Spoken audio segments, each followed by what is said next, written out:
مامان تو اسم من از کجا میدونی؟ تو مامان منی دیگه. من اسممو بهت نگفتم. چی؟ من بازیکن 456 ام. من میخوام با نازنینا برم کافه مامان. کافه؟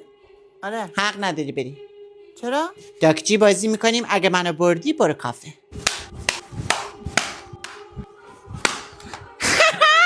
حق نداری بری کافه. فائز 45 میلیارد وون چقدر میشه؟ 1500 متر آخر مال من بود داداش. دایی جون ارث ما رو کشید بالا. 45 میلیارد وونو که گرفتم میذارم تو صورتش. مامان چیکار میکنی؟ سکوریت.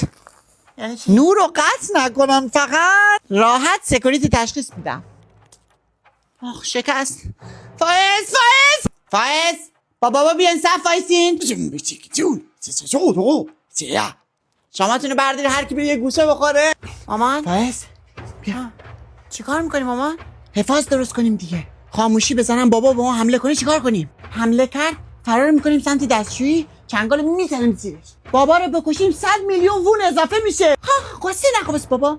قصه بخوری خودت هم میکشم ها. فائز جان فائز مامان بیا.